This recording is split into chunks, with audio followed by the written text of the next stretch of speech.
شخصی پہ دلائل سماعت فرمائیں۔ سورہ لقمان آیت نمبر 15، وَاتَّبِعْ سَبِیلَ مَنْ أَنَابَ إِلَیَّ۔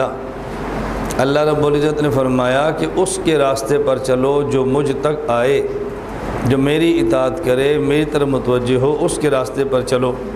یہاں ایک تو آپ سبیل دیکھیں، لفظ سبیل مفرد ہے، لفظ سبیل مفرد ہے، تو یہاں سبیل فرمایا، سبل نہیں فرمایا۔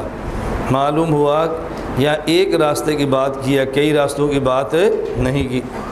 نمبر 2، من فرمایا ہے، تو من کا اطلاق کئی پر بھی ہے، من کا اطلاق ایک پر بھی ہے، تو معلوم ہوا کہ جس طرح مطلق تقلید کی گنجائش ہے، تقلید شخصی کی بھی گنجائش موجود ہے۔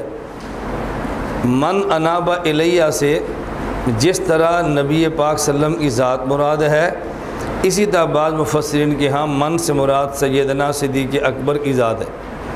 اور جب اصول فقہ کے اس اصول کو سامنے رکھ دیا جائے، العبرۃ لعموم اللفظ لا لخصوص سبب، کہ اعتبار خاص سبب کا شان نزول کا نہیں ہوتا، بلکہ مسئلہ بتاتے وقت عموم الفاظ کو دیکھتے ہیں۔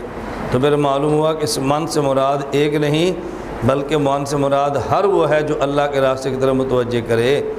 تو جس طرح تقلید مطلق ثابت، اس طرح تقلید شخصی بھی ثابت۔